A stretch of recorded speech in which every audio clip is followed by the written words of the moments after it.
G'day guys, welcome back to the channel. It's been a little while. I caught up with all the work that I had to do on my trees sort of before summer finished, so they've just been resting and recuperating for the last couple of months and mostly just growing. Today we're going to have a bit of a look at the semi-cascade Melaleuca. As you can see, it's put on a lot of growth again. Just want to give it a little bit of a tidy up before they really start to slow down for winter.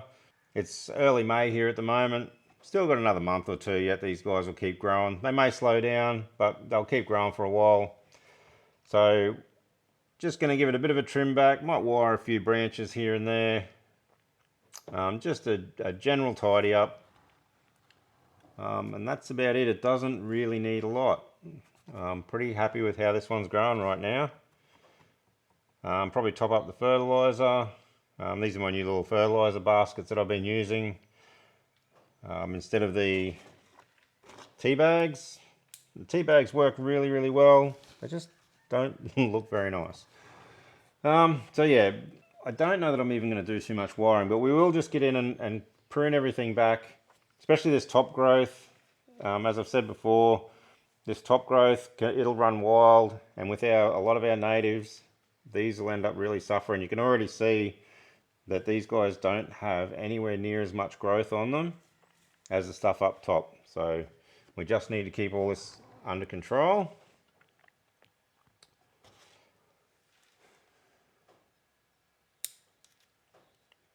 I'm not going to prune it back super hard, I don't think. I know I've said that before at times. Probably going to take a little while because we do have a lot of growth up here.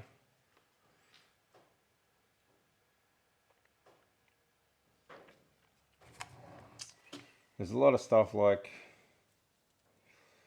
you can see here where it's divided a couple of times. It's divided once there, divided up here.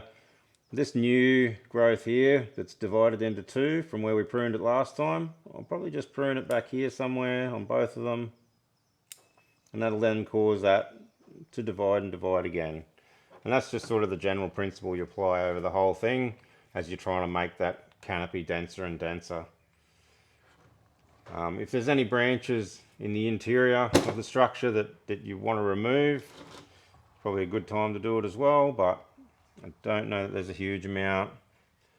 There might be a few crossing over branches, but generally the tree's actually looking pretty good. So I might throw some tunes on and I'll get in and do this. It's probably going to be pretty time consuming, and we'll come back and we'll have a look and see where it ends up, see if we do any wiring, or see if we're happy to just leave it as is. Back in a minute.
Probably starting to get pretty close there, I reckon.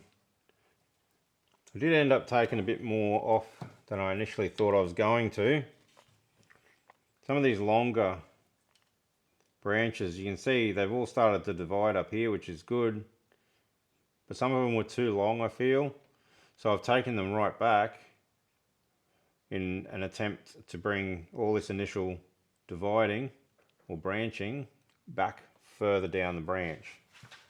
So pushed everything back in, trying to get those compact leaf pads. So I probably do want to just do a little bit of wiring just one of these back branches here. Try and move it down and away from that pad a little bit. It doesn't really need much.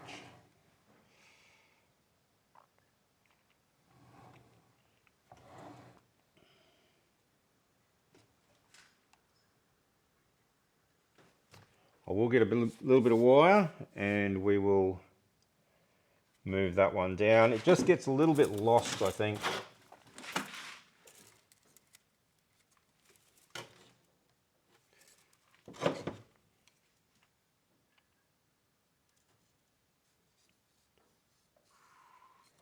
Don't need much.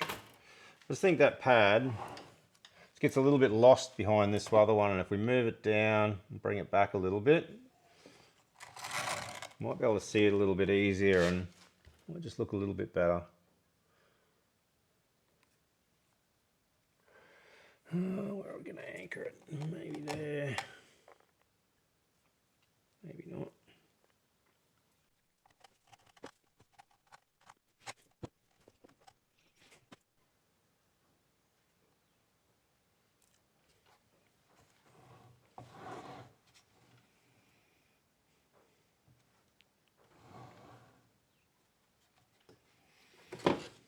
Could probably then be shortened up a little now that it's different, got a different orientation.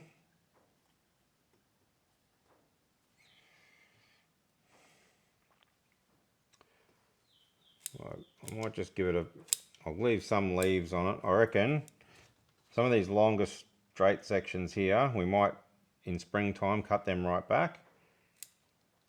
Just try and bring that branch a little bit closer in, I reckon. But for now, I'll just give it a bit of a hedge prune.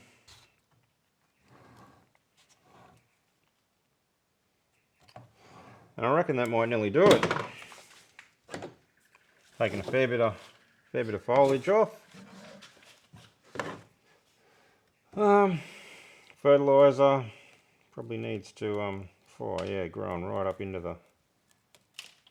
the baskets. The roots are in there, sucking on all the fertilizer, which is good. I'm undecided about these new fertilizer baskets just yet. Something I found on AliExpress, a bit like a little slinky. But they look a lot better. They hold the fertilizer all right. And yeah, they look good. They're not corroding or anything, so the stainless seems to be okay. I have some more moss. The moss I put on this tree didn't do very well.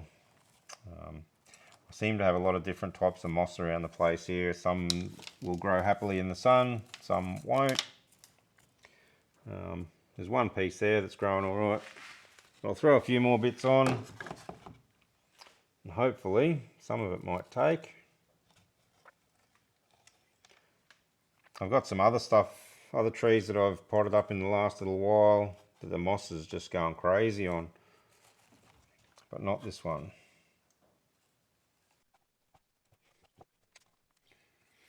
I don't know if these are all true mosses or what they are, but as long as they stay green and don't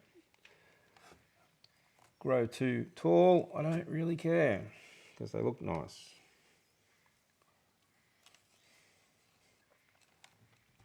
I just need to propagate the ones that will actually grow in the sun.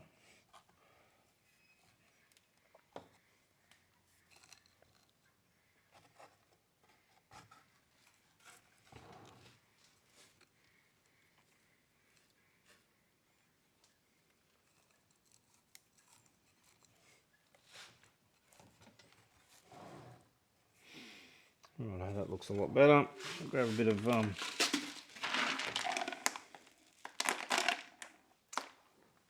all I've been doing is running 2 of these little fertilizer containers on my trees, on each tree. One's got dynamic lifter in it, and the other I've just been using Osmocote,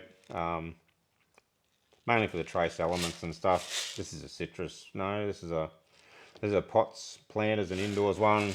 I didn't choose it for any reason, it's just what I had laying around.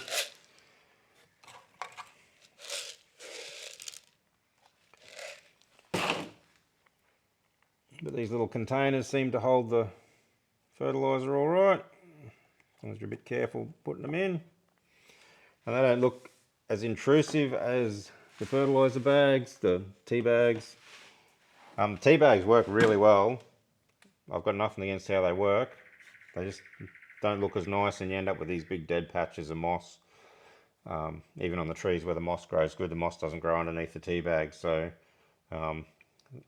these are a lot better aesthetically, even if you wanted to remove them when you wanted to look at your trees. Yeah, you don't have the big dead patches of moss. So far I'm pretty happy with these. Yeah, but still a long way from decided on whether that's the way to go or not. But anyway, that's the prune up for the semi-cascade Melaleuca. Probably won't see him again until springtime, and we'll have to give him another big prune, but he should start looking really good next year, I reckon. Yeah, so thanks for watching. Catch you on the next one.